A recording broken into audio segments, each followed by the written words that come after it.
Please consider becoming a patron of MythVision Podcast. You'll get early access to every video, including this amazing one, and you can ask me personal questions, private message me, anything you'd like.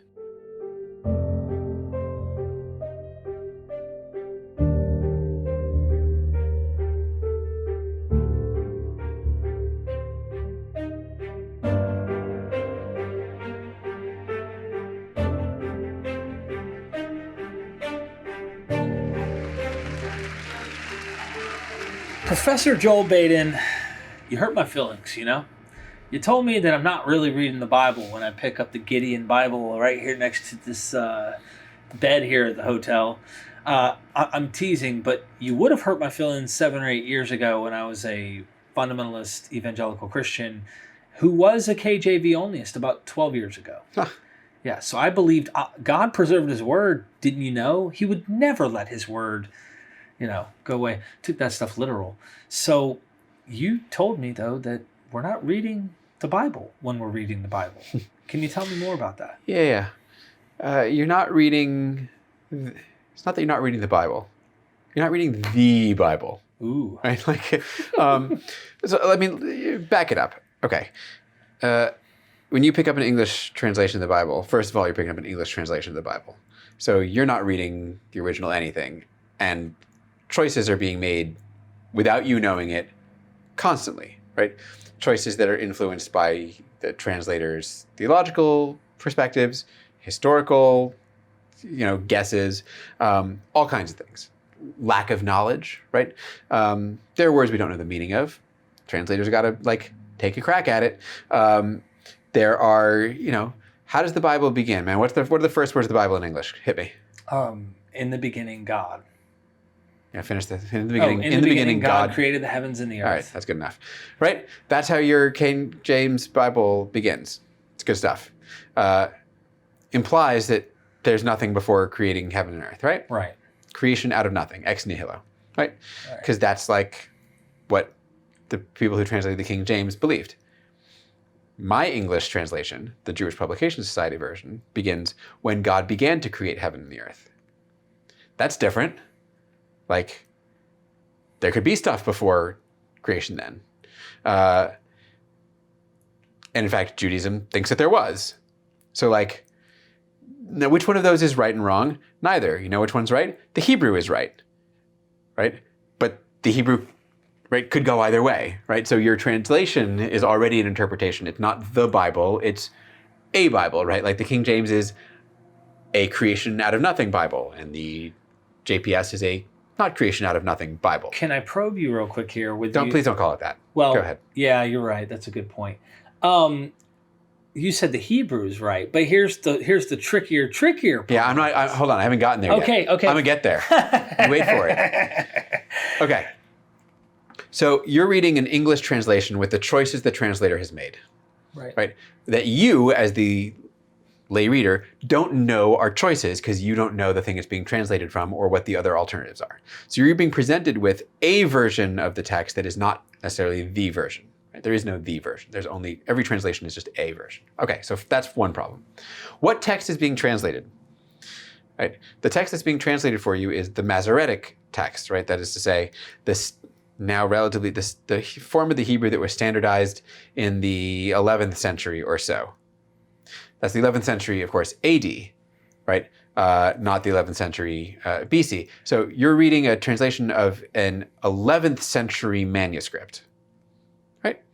That was itself an attempt, at least in many cases, an attempt to fix the problems of all the manuscripts that had come before it, right? So before the 11th century, a whole bunch of different Hebrew manuscripts with all kinds of varying kinds of terms, and someone was like, let's get ourselves a nice, tight, clean, we'll get all the problems out.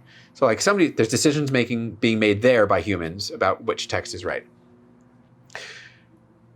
Virtually every English translation is based on one manuscript, right? One medieval 11th century, 1,000 years ago, 11th century manuscript. We call it the Leningrad Codex because it happens to now reside in Leningrad.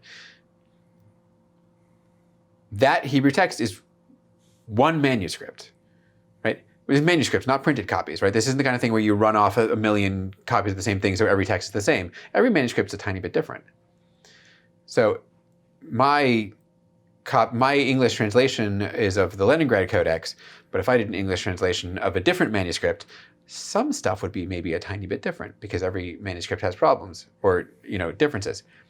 And manuscripts, being manuscripts, like just have mistakes in them, right?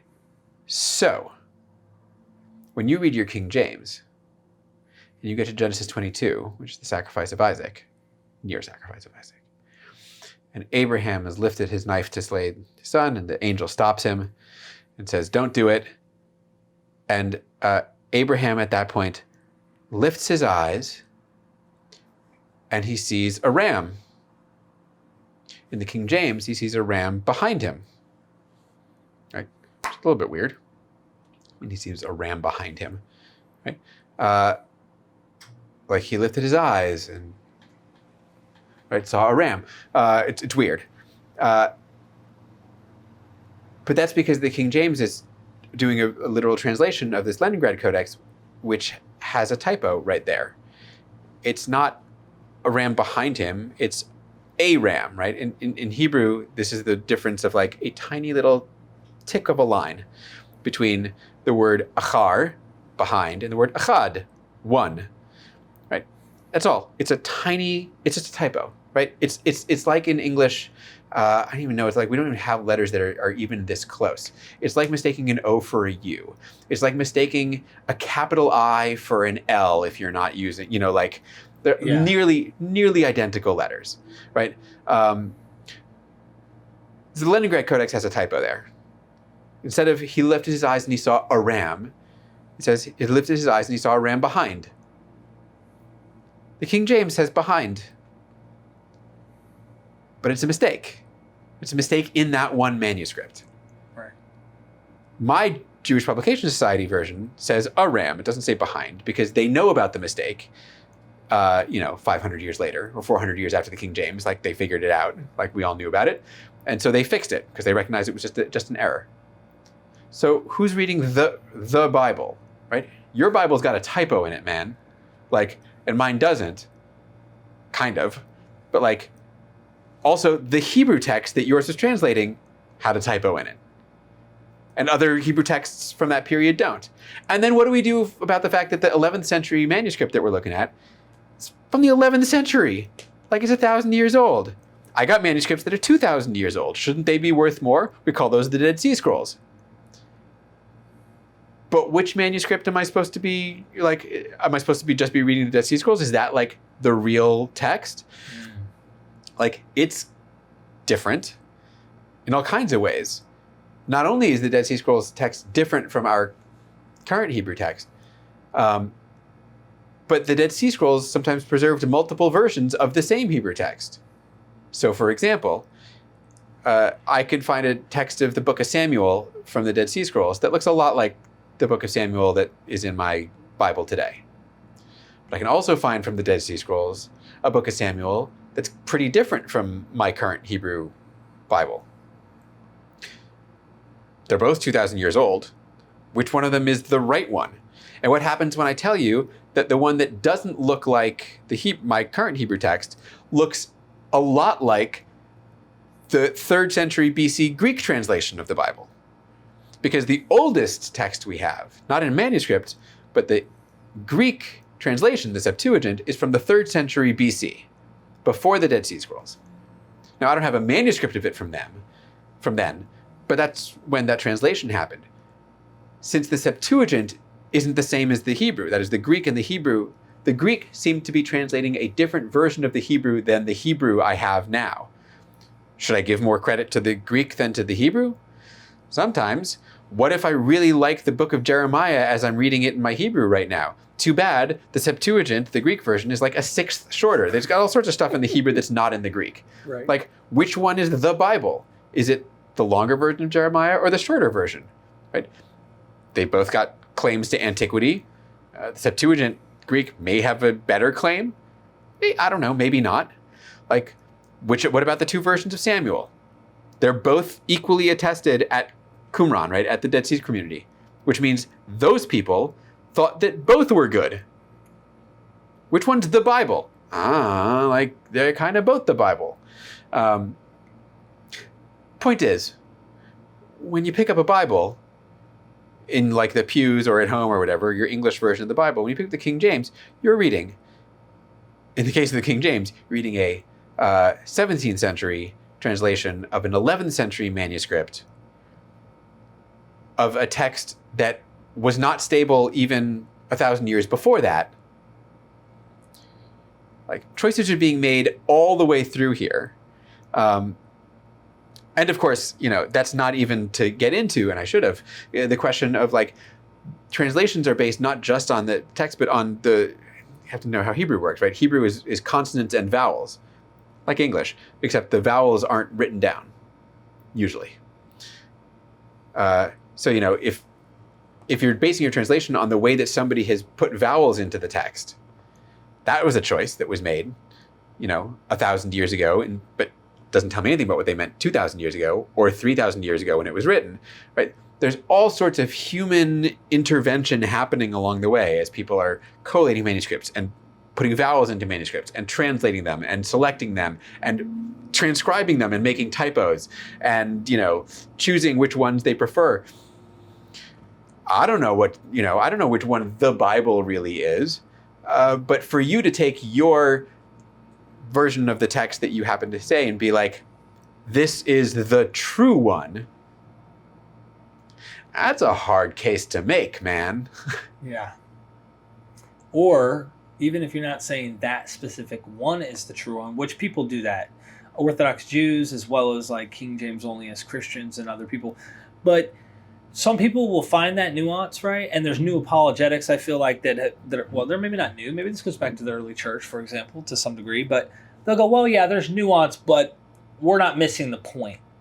Most of those examples, for example, aren't that relevant to a point that it changed behind him or a ram, same thing, it's about same thing. But then there's some stuff. And that's when we start to, what I like to do is to see the stuff, right? You know what you kind of get what I'm defining stuff as when I say that. Problems, not just it's behind him or in front of him. I'm talking, they've cut out stuff. You're talking how many deities are there? Right. Right. So we were talking about this earlier, right? Like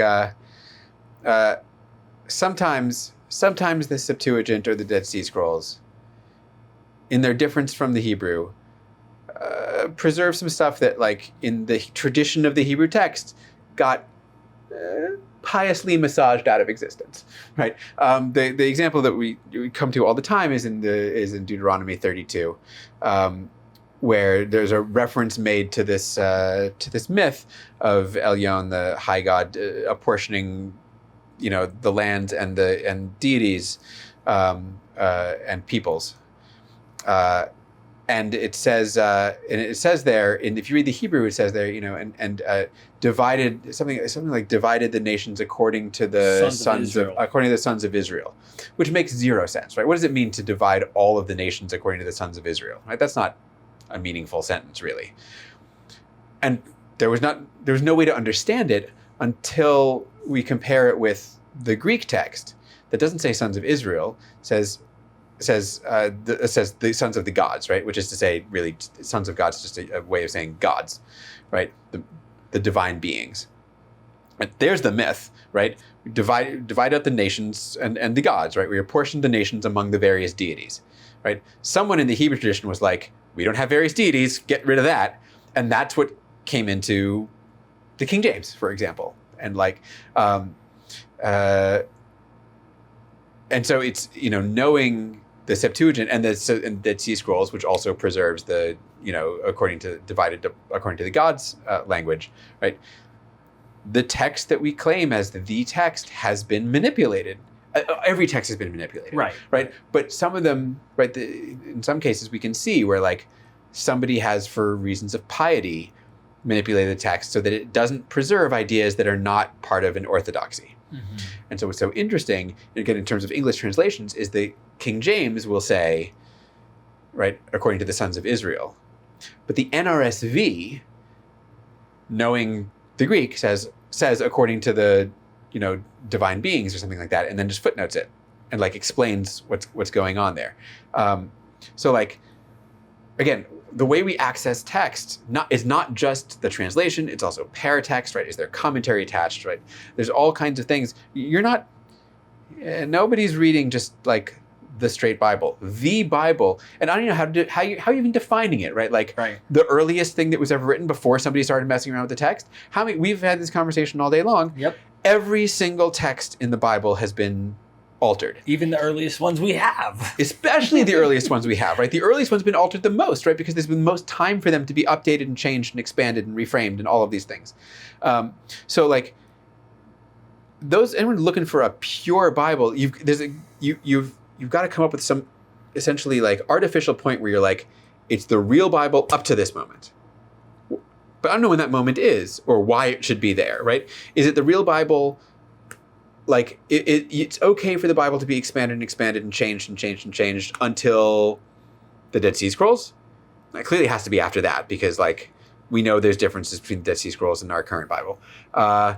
Like the New Testament, nope. Like I know it. Like first of all, the New Testament has its own story of things being changed. Looking at you, end of Mark, right? Looking at you, like the story in John about you probably know all of the places, right, where the New Testament has been manipulated also. But like, it's just an ongoing process. People have been doing it forever. It's not until, and translation is part of that same story, right? Every translation is again manipulation, interpretation, reframing, recontextualizing. It's just been done in a slightly different medium. Where do you think you're going to find this pure text that's the real deal? Right? We don't have it, aside from the fact that our earliest manuscripts in Hebrew are, from the 2nd century BC. Mm-hmm. And our earliest manuscripts in Greek are later than that. Like, we don't have access to any of that stuff. And like, once you recognize that the text keeps getting changed, you got to recognize that like, that's going to go back forever. And we're simply never going to access like the true thing underneath. Thank you.